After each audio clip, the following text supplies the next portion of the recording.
বিসমিল্লাহির রহমানির রহিম। আসসালামু আলাইকুম। সাথে আছি আমি আয়েশা সুলতান আমিন। আজকের ভিডিওর বিষয় বিভাজ্যতা নিয়ে। আজকের ভিডিওতে আমরা 1 থেকে 10 পর্যন্ত বিভাজ্যতার নিয়ম দেখব। তাহলে চলুন কথা না বাড়িয়ে শুরু করা যাক। 1-এর বিভাজ্যতার খুব সাধারণ একটা নিয়ম আছে, সেটা হচ্ছে যেটাকে বিভাজ্য করব সেটা পূর্ণ সংখ্যা হতে হবে। আর যেমন যে কোনো সংখ্যা, পৃথিবীতে যত পূর্ণ সংখ্যা আছে সব কিছুই 1 দ্বারা বিভাজ্য। তাহলে চলুন 2 দ্বারা বিভাজ্যতার নিয়মে আসা যাক।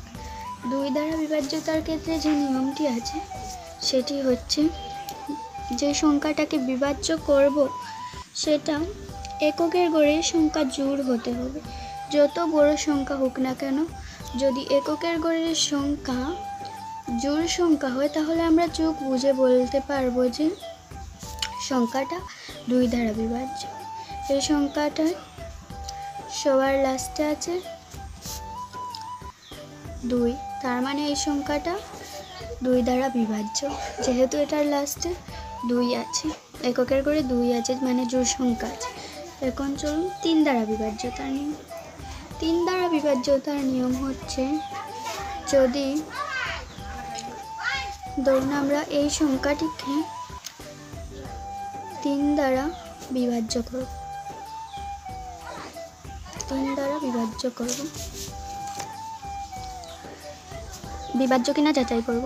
তাহলে 1, 2, 3, 4, 5, 6, 7, 8, আরও বড় করলেও সমস্যা নেই। এখন আমাদেরকে কী করতে হবে, প্রতিটা অঙ্ক অর্থাৎ এখানকার এই যে 1, 0, 2, 3, 4, 5, 6, 7, 8 প্রত্যেকটাকে যোগ করতে হবে।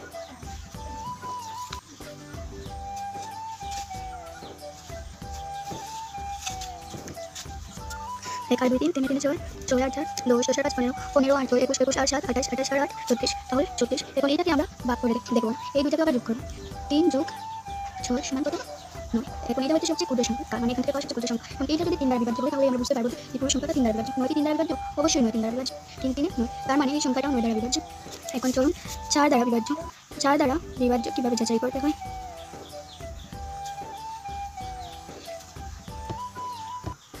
ধরেন আমরা এই সংখ্যাটিকে 4 দ্বারা বিভাজ্য কিনা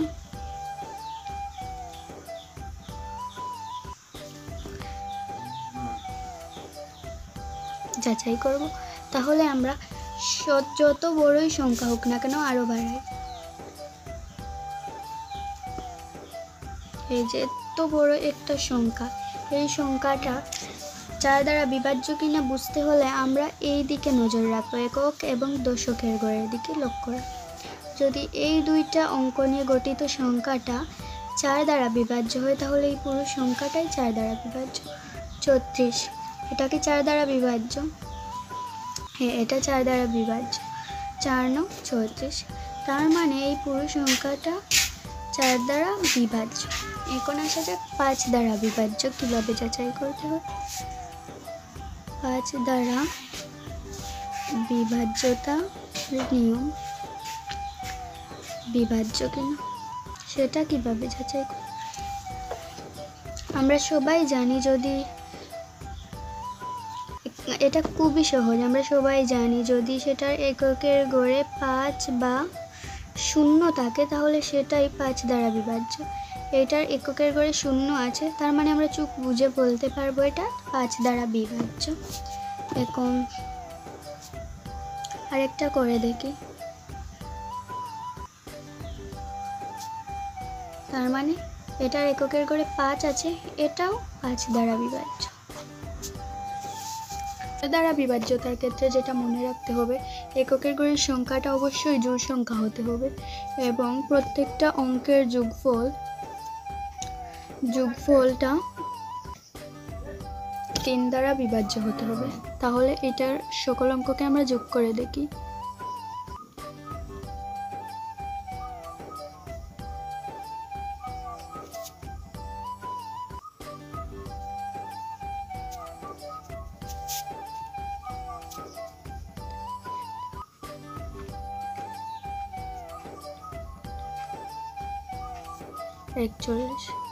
41 কি 3 দ্বারা বিভাজ্য? না, তার মানে এই সংখ্যাটাও 6 দ্বারা বিভাজ্য নয়। 7 দ্বারা বিভাজ্যতার নিয়মটা একটু জটিল,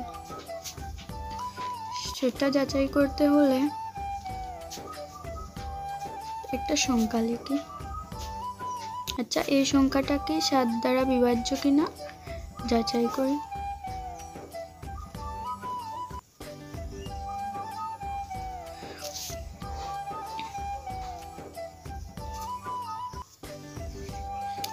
প্রথমে এককের ঘরের সংখ্যাটা বাদ দিয়ে দিতে হবে। তাহলে ধরে নেই এখানে 2 নেই, 2 এর দ্বিগুণ এই সংখ্যা থেকে বিয়োগ করতে হবে। 2 এর দ্বিগুণ কত? 4। তাহলে এই সংখ্যা থেকে 4 বাদ দিতে হবে। 4 থেকে 4 গেলে 0।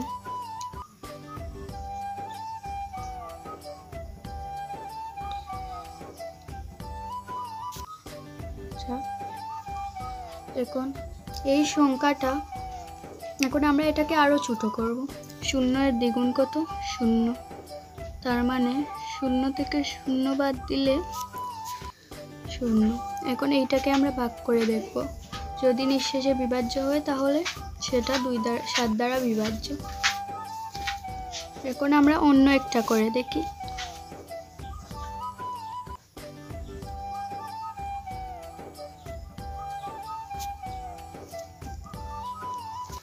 এখন প্রথমেই 1 কে বাদ দিয়ে এইটার দ্বিগুণ এই সংখ্যা থেকে বাদ দিয়ে দিতে হবে।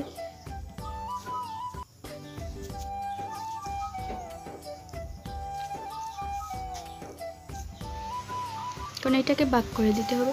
যদি কখনো এখানে বিয়োগফল 0 বের না হয় তাহলে এই সংখ্যাটাকে আমরা আরো ছোট করতে পারি। ধরি এখানে এখন 0 নেই, এখন এই সংখ্যাটাকে আমরা দেখব 7 দ্বারা বিভাজ্য কিনা। তাহলে 6 কেটে এখান থেকে 12 বাদ দিতে হবে।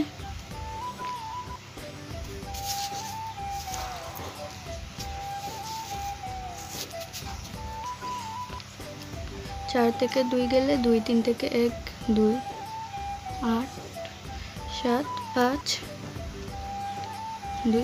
এখন এই সংখ্যাটা থেকে আমরা আবার 2 এর দ্বিগুণ 2 বাদ দিয়ে 2 এর দ্বিগুণ এটা থেকে বিয়োগ করে নিতে পারি। 12 থেকে 4 গেলে 8।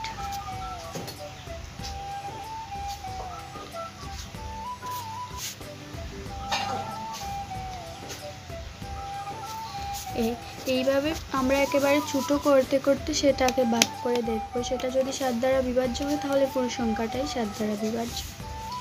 এখন 8 দ্বারা বিভাজ্যতার নিয়ম দেখা যাক।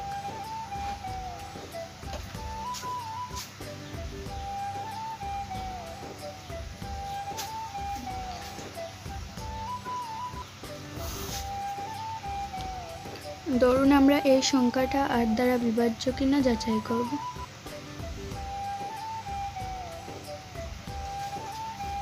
এখন আমরা যত বড়ই সংখ্যা হোক না কেন, আমরা শুধু এর শতক পর্যন্ত দেখব। এই সংখ্যাটা শতক, একক, দশক, শতক স্থান পর্যন্ত অঙ্কগুলো নিয়ে গঠিত সংখ্যাটা যদি 8 দ্বারা বিভাজ্য হয় তাহলে পুরো সংখ্যাটাই 8 দ্বারা বিভাজ্য। দেখি 160 কি 8 দ্বারা বিভাজ্য?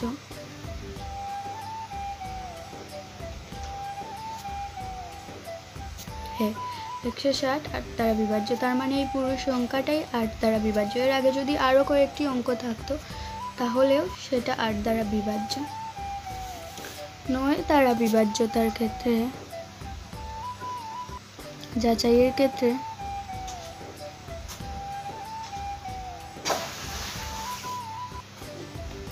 যেটা করতে হবে, ধরুন আমরা এই সংখ্যাটা 9 দ্বারা বিভাজ্য কিনা যাচাই করব।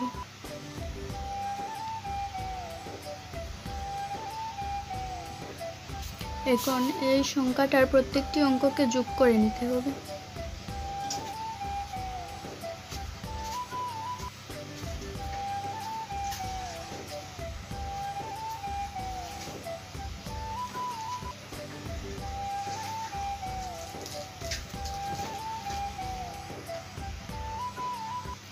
40। এখন এই অঙ্কগুলোর যোগফল যদি 9 দ্বারা বিভাজ্য হয় তাহলে পুরো সংখ্যাটাই 9 দ্বারা বিভাজ্য। 40 কি 9 দ্বারা বিভাজ্য? না, 4 9 36। তার মানে এই পুরো সংখ্যাটাই 9 দ্বারা বিভাজ্য নয়। 10 দ্বারা বিভাজ্যতার নিয়ম। 10 দ্বারা বিভাজ্য কিনা যাচাই করার ক্ষেত্রে এটা খুবই সহজ, যেটা আমরা সবাই জানি।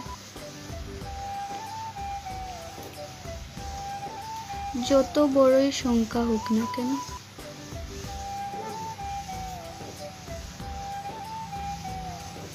এটার লাস্টে এককের ঘরের সংখ্যাটা যদি 0 হয় তাহলেই আমরা বুঝে ফেলবো যে এটা 10 দ্বারা বিভাজ্য।